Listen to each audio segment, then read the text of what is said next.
Why the World Health Organization pandemic treaty threatens freedom of expression. Now, it's funny watching the World Health Organization try to pretend like this treaty is not really it's not really about them controlling every single country and saying what happens during pandemic. They say Tedros came out, the head of the WHO came out and said that, you know, this is not about taking away sovereignty or controlling y'all, and this is not about us making rules that and stuff like that. And we never told people to be locked down, the countries to lock down their people, and straight lies. Because why even have this if that's not what this is? What's the point of this then if that's not what this is? So we're gonna talk a little bit about that. But before we get started, go to hit that like button, share this out so we can get this information out there. Subscribe if you're not already a subscriber, and hit that alarm bell so you know when I'm putting out new stuff. Also, check out my link tree in the description. It has a link to my Patreon where I talk about things I can't talk about here. There's also a link to my Instagram and my merch store. Also, check out jjthepsychotherapist.com for news as well. All right, let's talk about this news. Now, this is the Gateway Pundit, but is a guest contributor from Real Clear Politics, Giorgio Mazzulli. He reports that despite the immense influence wielded by the United Nations, attention to its rumblings is typically rare outside the international crisis du jour. Breaking from this trend, the ongoing negotiation of a pandemic treaty at the World Health Organization has captured the global spotlight long before reaching its anticipated conclusion. Yet, despite this heightened attention, the public debate on how to head off future pandemic threats has largely overlooked the potential impact of the WHO pandemic agreement on fundamental freedoms, notably freedom of expression. So they want to take away your right to express yourself.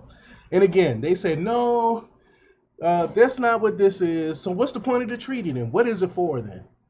Well, underway since March 2023, the Pandemic Accord negotiations seek to establish legally binding rules to enhance international cooperations and to strengthen the role of the WHO in preventing, preparing for, and responding to future pandemics. Again, remind you, they say we can't tell countries what to do. This is just to share information, to make sure they share. Well, isn't that what they're already doing? Aren't they already sharing information? So what is the point of this treaty?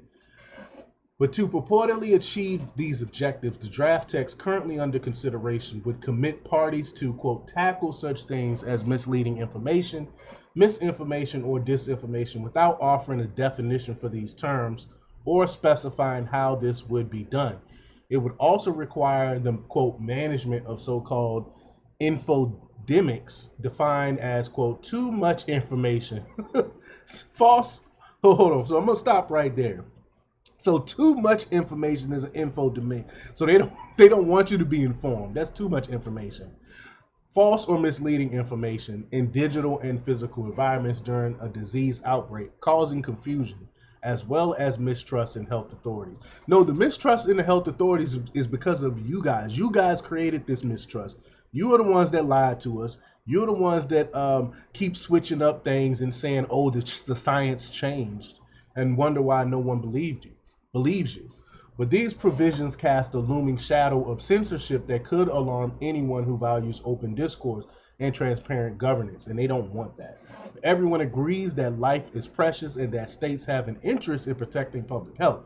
But some of the most grave and systematic human rights abuses of the last century unfolded during public emergencies, and we must be vigilant to protect hard-won rights. I agree, especially in times of crisis. And while the pandemic agreement proclaims recognition of respect of human rights as one of the general principles and is assurance of non-conflict with other international obligations, this falls short of resolving the inevitable concerns for freedom of expression raised by its text. Moreover, the recent dismissal of the WHO's Director General of criticism regarding the pandemic agreement's implications for sovereignty, this is what I've been pointing out, and personal freedoms as a, quote, torrent of fake news, lies, and conspiracy theories validates the fear that important debates might be stifled under the guise of protecting the public from information.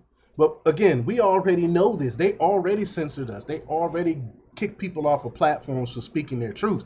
People who talked about things that happened to them from taking these for listening to some of the WHO's directives. I'm not going to say what, but some people follow the WHO's directives and end up getting hurt and harmed, and they speak out and they speak up about what specifically happened to them, and they got booted from platforms. So we've seen it from people. You can't even speak your own truth without being censored, and they want to do it even more through a treaty from the World Health Organization. Want to come in and tell other countries how to censor their populace, which is disgusting. As a fundamental human right, freedom of expression cannot be fortified on the pretext of a public health emergency, nor unjustly sacrificed in the face of the challenges of verifying information in a globalized, tech-driven world. In an unequivocally clear under international, it is unequivocally clear under international human rights law that although some restrictions may be lawful, they must always be implemented with the utmost restraint and in the least restrictive manner possible, including in times of emergency. The overbroad and ambiguous wording of the current draft can only be seen as a dangerous deviation from this established norm, potentially legitimizing the egregious free speech violations observed during the COVID-19 pandemic. And we still can't say some things pertaining to that. You still will get booted from platforms if you say certain things pertaining to this. And you can literally read a study, which I've done before. Literally read a study, quote the study verbatim, and you can get booted from the platform for doing that, which makes absolutely no sense because you can't even quote science anymore because it goes against their narrative. But there is no right to be shielded from information that authorities may subjectively label as misleading or simply too much. Again, what is too much information? Conversely, the freedom to seek, receive, and impart information and ideas of all kinds is a core aspect of freedom of expression, protected under international law.